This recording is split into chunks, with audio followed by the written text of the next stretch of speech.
અમેરિકાના રાષ્ટ્રપ્રમુખ તરીકે ડોનાલ્ડ ટ્રમ્પ જ્યારથી સત્તા પર આવ્યા છે ત્યારથી વૈશ્વિક ખળભળાટ મચી ગયો છે. સૌથી પહેલા ડિપોર્ટ સિસ્ટમ, ત્યારબાદ સૌથી મોટો નિર્ણય લેવામાં આવ્યો અને એ નિર્ણય હતો ટેરિફનો. અને ટેરિફના નિર્ણયથી સૌથી વધુ અસર દરેક દેશના અર્થતંત્રમાં પડી અને આર્થિક ઉથલપાથલ સર્જાઈ. ત્યારે હવે ડોનાલ્ડ ટ્રમ્પે વધુ એક ઝટકો આપ્યો છે. નમસ્કાર, આપની સાથે હું ભગવતી વિશાવડિયા. અમેરિકન ફિલ્મ ઇન્ડસ્ટ્રીને ફરી જીવિત કરવાના ઉદ્દેશ્યથી એક મોટો નિર્ણય લેતા અમેરિકન પ્રમુખ ડોનાલ્ડ ટ્રમ્પે જાહેરાત કરી છે કે વાણિજ્ય વિભાગ અને અમેરિકન વેપાર પ્રતિનિધિને અમેરિકાથી બહાર બનેલી તમામ ફિલ્મો પર 100% ટેરિફ લાગુ કરવાની પ્રક્રિયા હાથ ધરવા તેમણે આદેશ આપ્યો છે. સોશિયલ મીડિયા પર પોસ્ટમાં ટ્રમ્પે વિદેશમાં અમેરિકન સ્ટુડિયો અને ફિલ્મ નિર્માતાઓને આકર્ષિત કરવા અને પ્રોત્સાહન આપવા માટે અન્ય દેશોની ટીકા કરી હતી અને આવી સ્થિતિને આર્થિક અને રાષ્ટ્રીય સુરક્ષા બંને માટે ખતરો ગણાવ્યો હતો. ટ્રમ્પે કહ્યું કે અમેરિકન ફિલ્મ ઇન્ડસ્ટ્રી ઝડપથી અંત તરફ આગળ વધી રહી છે. ત્યારે ટ્રમ્પે ઘરેલું ફિલ્મ પ્રોડક્શન પર ભાર મૂકતા કહ્યું હતું કે અમે ઈચ્છીએ છીએ કે ફિલ્મોનું નિર્માણ ફરીથી અમેરિકામાં થાય.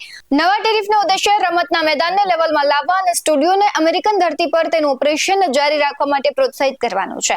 ટ્રમ્પે સોશિયલ મીડિયામાં પોસ્ટ કરીને તેઓએ લખ્યું છે કે અમેરિકાના ફિલ્મ ઉદ્યોગ ખૂબ જ ઝડપથી અંત તરફ આગળ વધી રહ્યા છે અને અન્ય દેશો આપણા ફિલ્મ નિર્માતાઓ અને સ્ટુડિયોને અમેરિકાથી દૂર રાખવા માટે દરેક શક્ય પ્રોત્સાહન આપી રહ્યા છે. હોલિવૂડમાં અને યુએસએ ઘણા અન્ય ક્ષેત્રોમાં તબાહ થઈ રહ્યા છે અને આ અન્ય રાષ્ટ્રોનો સંયુક્ત પ્રયાસ છે અને તેથી રાષ્ટ્રીય સુરક્ષા માટે મોટો ખતરો છે. અને આ સૌથી ઉપર સંદેશા વ્યવહાર અને પ્રચાર છે. તેથી વાણિજ્ય વિભાગ અને યુનાઇટેડ સ્ટેટ આપણા દેશમાં કોઈ પણ અને વિદેશી ભૂમિમાં ઉત્પાદિત ફિલ્મો પર 100% ટેરિફ લાદવાની પ્રક્રિયા તાત્કાલિક શરૂ કરવા માટે અધિકૃત કરું છું. અમે ઈચ્છીએ છીએ કે ફિલ્મો ફરીથી અમેરિકામાં બને.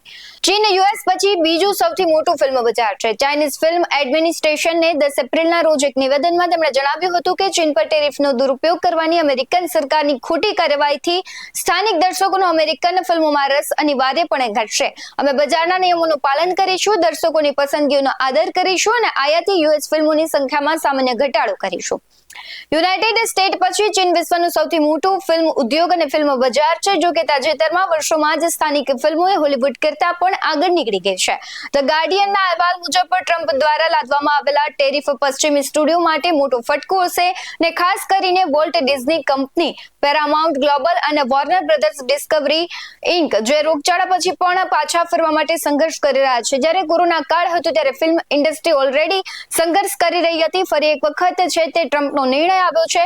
તે અમેરિકન ફિલ્મ ઇન્ડસ્ટ્રીને આગળ વધારવા માંગે છે અને વૈશ્વિક જે ફિલ્મ ઇન્ડસ્ટ્રી છે તેના ઉપર જે ટેરિફ લગાવવામાં આવ્યું છે તેને લઈને ક્યાંક ને ક્યાંક ભારતીય જે ફિલ્મ ઇન્ડસ્ટ્રી છે તેને પણ અસર કરશે.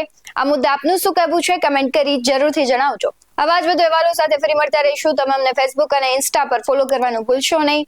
બાકી અવનવી અપડેટ્સ મેળવવા માટે આપ જોતા રહો BS9 TV ન્યૂઝ. નમસ્કાર.